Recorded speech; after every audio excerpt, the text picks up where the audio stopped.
Hi guys, welcome to my channel, Kuya Mon Vlog. Hapon na pala, check time. Uy, alas 5 na. Ngayon lang ako nakapag-upload kasi ang daming ginawa kanina eh. Inayos ko yung tulungan ng aso kanina dun, yung harang niya para hindi mabasa. Kasi marami siya ginawa ngayon. Pero ano, kaya tapos natulog ako. Gigising ko lang.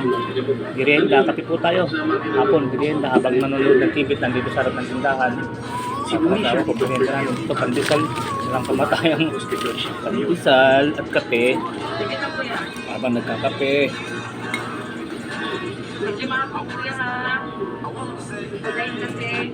Pero, ano, ayos na yung ano. Pero, alam nyo, kahit meron akong good news mga guys. Di ba, minsan naikwento ko sa inyo na yung, ewan ko, parang nain ako sa vlog yun nung, dahil sa laging bumabaha, tumigas yung daanan nung tubig namin sa may CR. Tapos, nahihirapan na kaming ayaw nang bumaba ng tubig, kaya ginagawa namin. Doon kami naliligo sa likod, sa harap ng gate namin. Ang hirap kasi di ka naman pwede maghubad. Iba yung pag naliligo kasi nakahubad ka, kumbaga linis na linis ang katawan mo pag nagbanlaw ka. Eh pag naka-short ka, di ba, parang minsan may nakadikit pa sa katawan mo ng sabon, kailangan banlaw na banlaw, ang lakas sa tubig. Eh nag-iigib lang kami minsan ng tubig. Alam niyo nung ay kwento ko lang sa inyo mga guys, sa total wala naman akong ibang vlog kundi magkwento lang muna eh. Alam niyo talagang lahat ng bagay na ginagawa ng Panginoon, hindi lahat puro hindi sa ikasasama natin, may kabubuti din talaga eh. Alam niyo yung nakaraang yung bagyong sinasabi yung Juan, yung the one. Pagkatapos nung kinabukasan, yung tubig yung pag naliligo na kami sa tiresting namin yung nilinis namin yung mga dumi-dumi sa CR dahil siyempre may mga ano dong mga natagtag yung mga kahoy no yung pamakuan ng bubong eh. Yung winawalis-walis namin tapos binubusan ng tabo. Alam niyo pag lumalabas nung labasan ng tubig ng tuloy-tuloy na, wala na yung dati pag naliligo ka ron, parang nakakaanong maligo kasi tumataas ang tubig, parang nakakadiri, di ba? Dahil parang nagbabaha, ayaw bumaba ng tubig. Ngayon tuloy-tuloy na siyang bumaba simula nung bumagyo. Kaya sabi ko nakatulog din, meron din palang magandang nangyayari pa kahit sabihin mo. Alam ko sa iba may pangit na nangyari na siyempre bagyo yun eh. Pero kumbaga walang pinipili sa amin, although hindi ko alam kung yun ang naging kasi minsan nananalangin ako sa Diyos. Sabi ko, Panginoon ko, hindi ko na po alam kung ano gagawin ko rito dahil siyempre wala pa akong pampagawa eh. Sabi ko, ang hirap ng sitwasyon namin. Paano kaya sa Diyos ko lang natal, wala na akong pagpagawa eh. Dahil paano ka ako, ang bala ko sana nun patataas ng CR para bumaba ang tubig. Alain mo ngayon nung naligo ako kanina, nung simula at kanina dinaligo ko, ayos na ayos. Tsaka ngayon ayos na pag naliligo ang bunso ko sa gabi pagpapasok niya. Hindi na niya kailangan lumabas doon sa loob ng CR.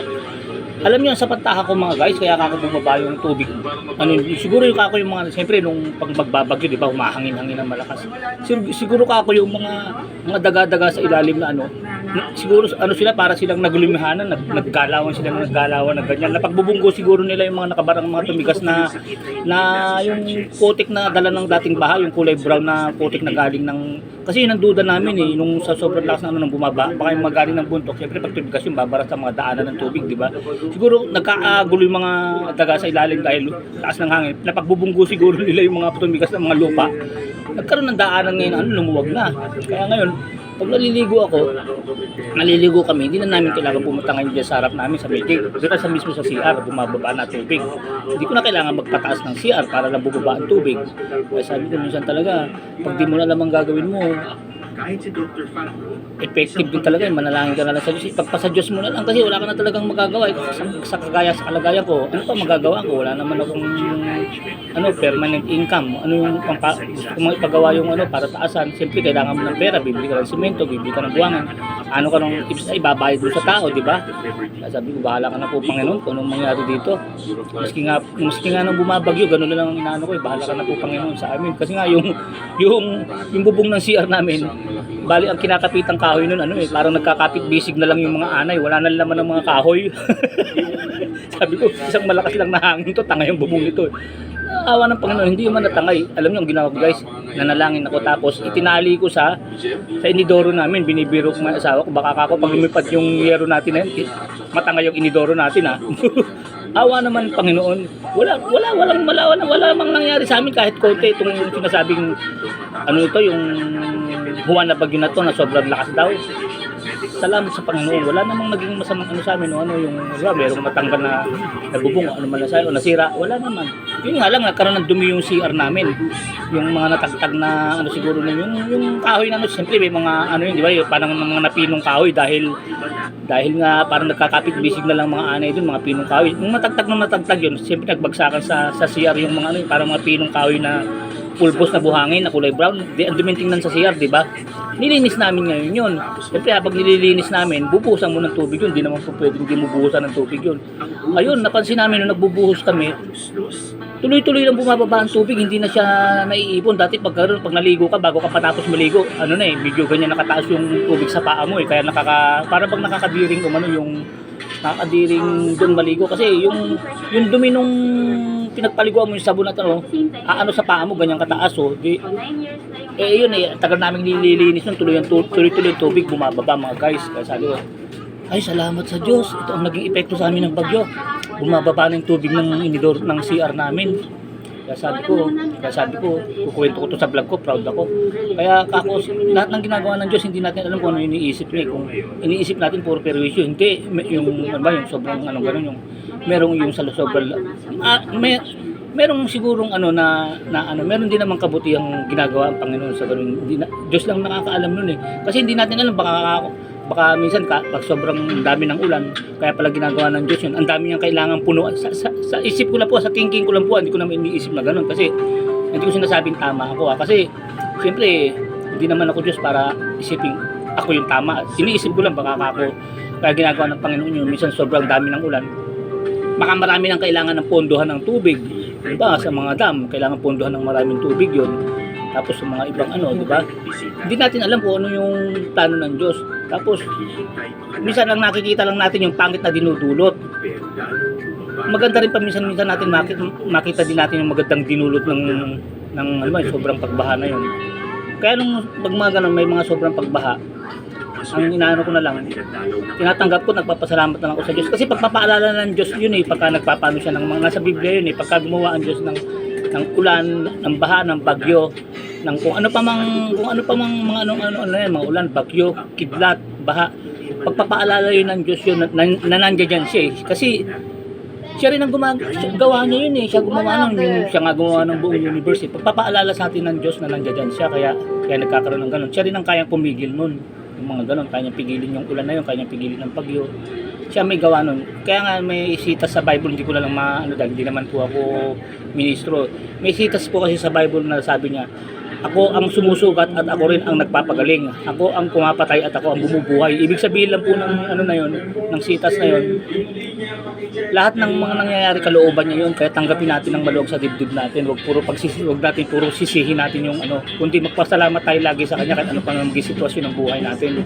Kasi hindi natin alam na sa sitwasyon pala na akala natin pangit, meron palang may naka-hidden palang magandang mangyayari sa ito. Yung parang yung mga sinasabi naman ng mga ibang kasabi ng mga Katoliko, blessing in disguise, yung mga ganun, di ba?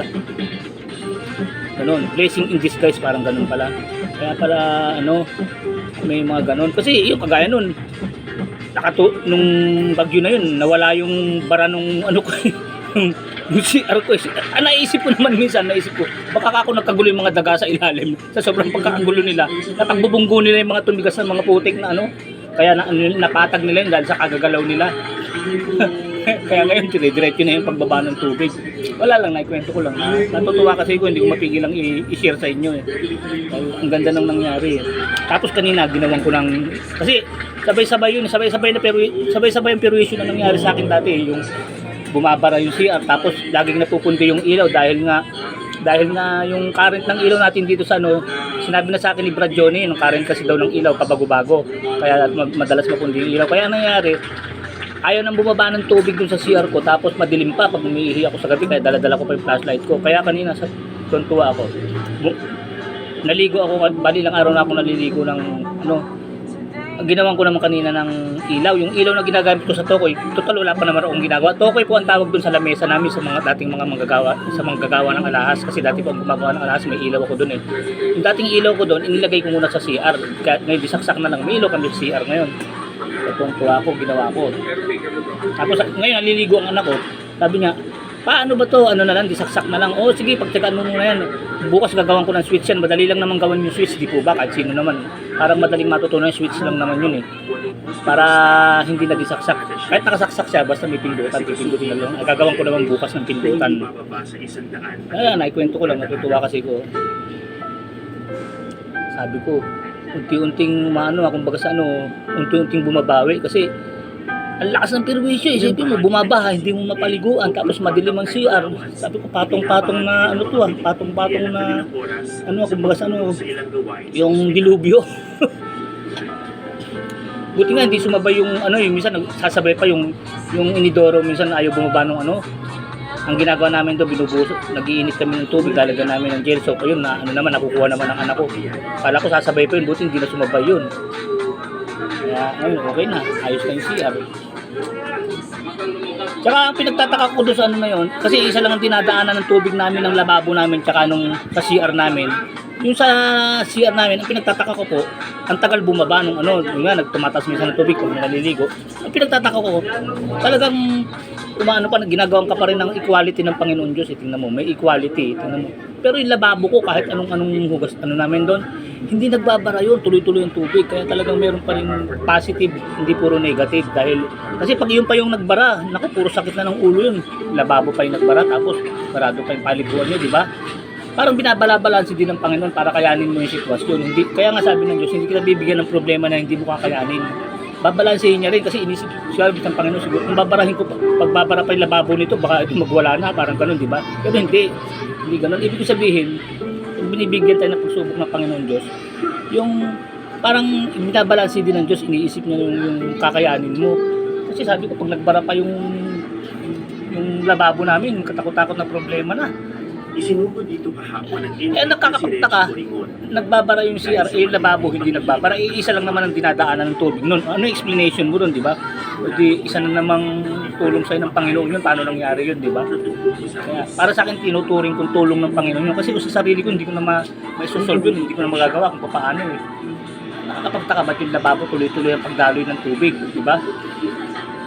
Kaya pag may mga suliranin tayo ko sa inyo mga guys, pag may mga suliranin dumarating sa buhay nyo na matindi at pakiramdamin nyo hindi nyo na kaya talaga bilang tao, pagpasa Diyos nyo na lang, manalangin kayo sa Panginoon, sabihin nyo, Diyos ko po, kayo na po ang bahala kasi bilang tao po may hangganan ng kakayanan ko, may limitasyon hindi ko na po kaya gagawin ko dito, kayo na po ang bahala sa akin.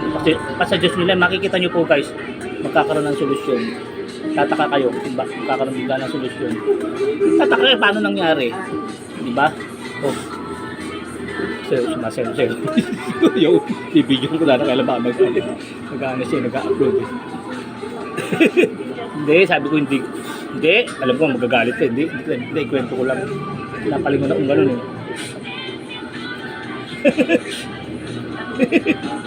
Ano, video ma? Galing ah. Ganun lang po mga guys, maraming salamat po. Gaya po ng dati, Kuya Mong Vlog, keep safe, keep healthy, always trust God. Maraming salamat po sa Diyos. Kape po tayo habang nanonood ng TV at katabi ko po itong sawa ko, nagmimerienda kami. Pandesal, naikwento ko po sa inyo yun kasi natutuwa po ako sa nangyari. Maraming salamat po sa Diyos. Bye bye po mga guys. Maraming salamat po sa inyo.